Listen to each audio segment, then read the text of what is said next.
Electronic configuration पढ़ेंगे अपन, electronic configuration.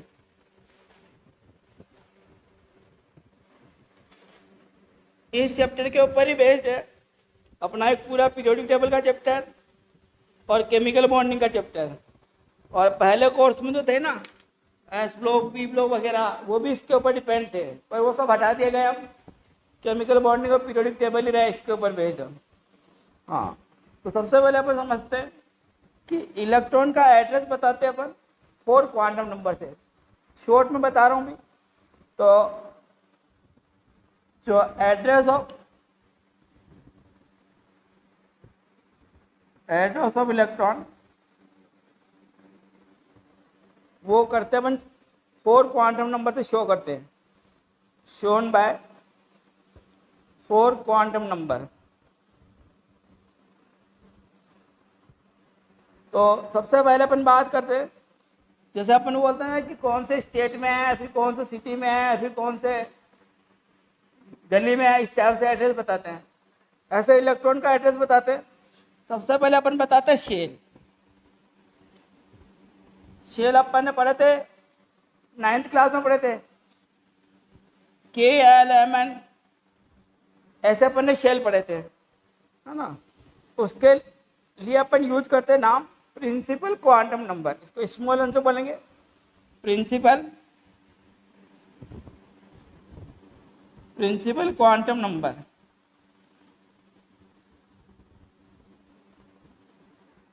और ये जो प्रिंसिपल क्वांटम नंबर है, हाँ, तो अपना जो ये एन है इसको कहते हैं प्रिंसिपल क्वांटम नंबर, और ये शेल को रिप्रेजेंट करता है। और एन की वैल्यू होती है 1 2 3 4 ऐसे चलती है।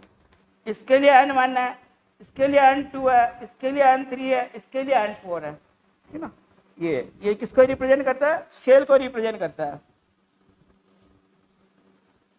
ये रिप्रेजेंट शेल। उसके बाद शेल के अंदर होते हैं सब सेल, ठीक है ना, इनसाइड सेल, उसके अंदर होता है सब शेल। ये होते हैं सब शेल। सब शेल के नाम है S P D F, आगे और होते हैं G वगैरह, लेकिन अपने ये 4 ही यूज किए जाएंगे, है ना। केवल ये 4 ही यूज होते हैं भाई। जैसे अपने मान लो कि मकान है, मकान के अंदर कमरे होते हैं, ऐसे एड्रेस बता रहे जैसे, तो शेल के अंदर सब शेल होते हैं। ऐसे सब शेल के अंदर ऑर्बिटल होंगे, फिर ऑर्बिटल के अंदर इलेक्ट्रॉन रहेंगे। तो शेल के अंदर होते हैं सब शेल। सब शेल के नाम है SPDF। मेन तो ये 4 ही काम आएंगे, आगे और होते हैं G वगैरह, और काम 4 ही आएंगे। इसको जो रिप्रेजेंट करते हैं वो L से रिप्रेजेंट होता है, ठीक है ना। ये जो सब शेल है वो रिप्रेजेंट किए जाते हैं L से। Subshell are represented by L। L से रिप्रेजेंट करते हैं, और L को बोलते हैं अपन एजीमुथल क्वांटम नंबर। एजीमुथल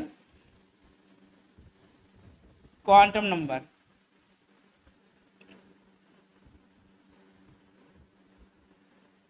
इसका एक और नाम है सब्सिडरी क्वांटम नंबर। इसका एक और नाम है सब्सिडरी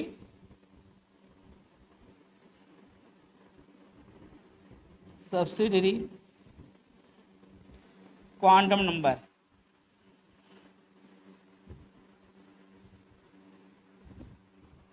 ठीक है। अब किसके लिए क्या वैल्यू होती है वो भी याद रखनी पड़ेगी अपन को, है ना। देखो, जो एस वाला है,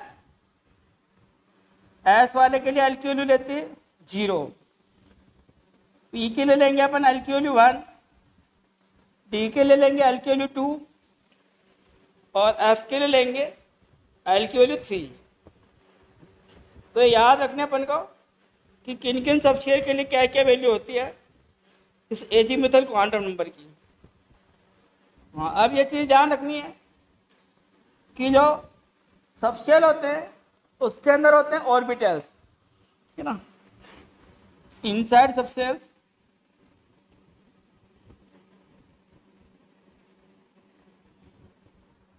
देयर आर ऑर्बिटल, इनके अंदर ऑर्बिटल्स होते हैं। कितने होते हैं वो भी याद रखना कि यहाँ मैं लिख रहा हूँ, यहाँ लिख रहा हूँ सबशेल और यहाँ लिख रहा हूँ number of orbitals, number of orbitals.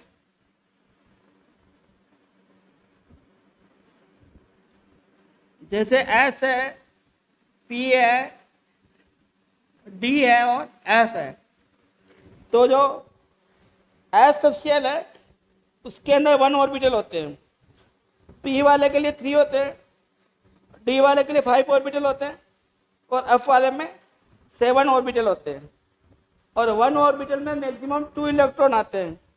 तो ये भी लिख देता हूँ, maximum number of electron, maximum number of electron, तो वो हो जाएंगे 2, 6, 10, 14। एक छोटा सा नोट ध्यान रख लेते हैं कि L शुड बी, ये वाला पहले नोट लिखना भी भूल गया था, पहले वो लिख देता हूँ, है ना। In an orbital, in an orbital maximum 2 electron can exist, 2 electron can exist. एक ऑर्बिटल में मैक्सिमम 2 इलेक्ट्रॉन ही हो सकते हैं और वो भी अपोजिट स्पिन के, and they have opposite spin, opposite spin. Opposite spin का मतलब है अगर एक एंटी क्लॉकवाइज स्पिन कर रहा है तो दूसरा क्लॉकवाइज करेगा, ठीक है ना।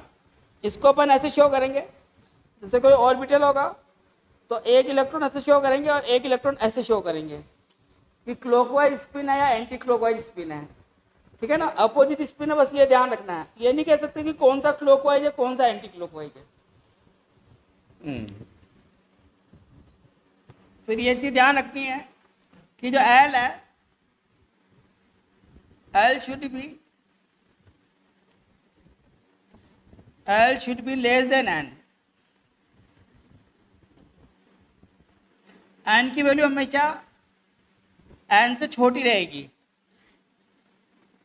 क्या क्या वैल्यू हो सकती बताते हैं, जैसे मैं बताता हूँ, like for N equal to 3, L की जो पॉसिबल वैल्यू है वो है 0, 1, 2, ये पॉसिबल वैल्यू है।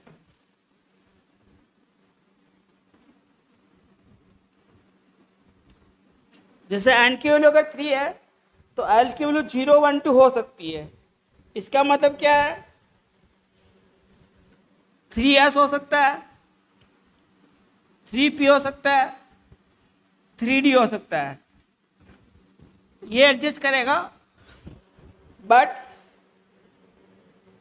जो 3f है does not exist, does not exist. कैसे हुआ वापस समझो। तो वो यहाँ पे मैंने तुमको बता रखा पहले से ही, एस, पी, डी और एफ। उसके लिए मैंने बता रखा एल की वैल्यू है 0, 1, 2, 3। तो यहाँ पे मेरे को एल की वैल्यू हमेशा एन से छोटी चाहिए। तो यहाँ पे एफ के हिसाब से 3 आ रहा है एल, और यहाँ पे एन भी 3 है, तो पॉसिबल नहीं है, ठीक है ना। इसलिए अपन ने लिखा 3f does not exist.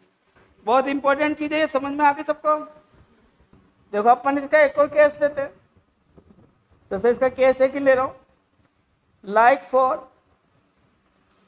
n equal to 2 ले रहा हूं, तो l की वैल्यू पॉसिबल है 0 और 1 तो पॉसिबल है, but n equal to 2, 3 not possible,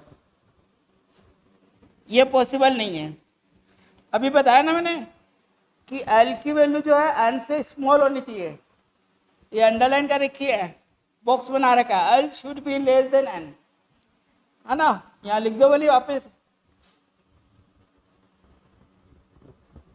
L should be less than N, L की वैल्यू एन से छोटी होनी चाहिए, ठीक है ना।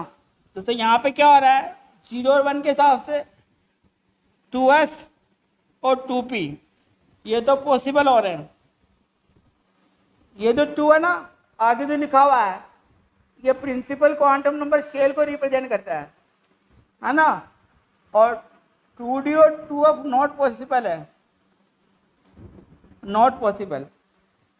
अभी बता दिया 2s 2p का, तो कि सेकंड सेल में s और p हो सकते हैं, लेकिन सेकंड सेल में d और f नहीं होंगे। देखो जैसे अगर 3s लिखा हुआ है तो इसका मतलब है s सब शेल बोलो या ऑर्बिटल बोलो, orbital of third shell, third shell का s ऑर्बिटल होगा, उसको 3s से रिप्रेजेंट करेंगे। इस थर्ड वाले शेल के अंदर 2s नहीं लिखना है, 3s का मतलब ऐसे यहाँ पे शेल नंबर बता दिया। ये जो चीज है ये है शेल नंबर, ये यहाँ पे शेल नंबर बता रहा है। अब देखो एक रूल है जो मैं बाद में बताऊंगा तुमको ढंग से, है ना। और ये तो अपन को फर्स्ट समझ में आएंगे ना। जो फर्स्ट शेल होगा उसके अंदर कौन कौन से सब शेल रहेंगे, उसमें रहेगा एस और पी, है ना, सॉरी एस रहेगा। सेकंड सेल के अंदर रहेंगे एस और पी, थर्ड सेल उसके अंदर रहेंगे एस पी और डी, और फोर्थ सेल उसके अंदर रहेंगे एस पी डी और एफ। इस टाइप से चलेगा ये पर। एक चीज तो ये होगी, और आगे ये है कि जैसे पी सबशेल है तो उसमें 3 ऑर्बिटल्स होते हैं। पी सबशेल है 3 ऑर्बिटल्स, तो उसमें क्या 3 ऑर्बिटल्स को अपन ऐसे शो करते हैं, जैसे ऐसे शो कर रहे हैं अपन। अब मान लो इसके अंदर पहला इलेक्ट्रॉन आया तो वो तो यहाँ आएगा, कोई दिक्कत नहीं, किसी में भी चला जा सकता है, तीनों में से किसी में भी चला जाए, इनकी सबकी एनर्जी सेम होती है तो किसी में भी जा सकता है। तो सेकंड इलेक्ट्रॉन आएगा वो जैसे यहाँ आया, इसमें नहीं आएगा, पेयरिंग नहीं होगी जब तक सब में एक एक ना आ जाए, ये रूल ध्यान रखना है। सेम एनर्जी वाले ऑर्बिटल्स है तो जब तक पेयरिंग नहीं होगी तब तक सब में एक एक इलेक्ट्रॉन ना आ जाए। मतलब ये वाला तो करेक्ट है, लेकिन अगर मैं ऐसे बनाऊं कि एक क्या मना है एक क्या मना है तो ये गलत है। अगर मैं ऐसे बनाऊं कि एक यहाँ आया एक यहाँ आया तो सही है, और अगर मैं ऐसे बनाऊं कि एक यहाँ आया एक यहाँ आया तो गलत है। मतलब सीधी सी बात है कि पेयरिंग तब तक नहीं होगी जब तक सब में एक एक इलेक्ट्रॉन ना आए, और दूसरी बात वो भी पैरेलल स्पिन रहना चाहिए, सेम एरो बनाना है उनको, ऐसा डिफरेंट एरो नहीं बनाना है, ठीक है ना। ये पूरा रूल है, इसको पहले मैं लिख भी देता हूँ, आगे पढ़ूंगा उससे पहले अभी लिख देता हूँ, नहीं तो देखो अभी बच्चों को डाउट आ रहा है तो अपन क्लियर कर देते हैं। जैसे इसमें और इसमें भी आ सकता है, कोई दिक्कत नहीं है, पैरेलल स्पिन होना चाहिए, लेकिन इसमें और इसमें ऐसे नहीं आ सकता।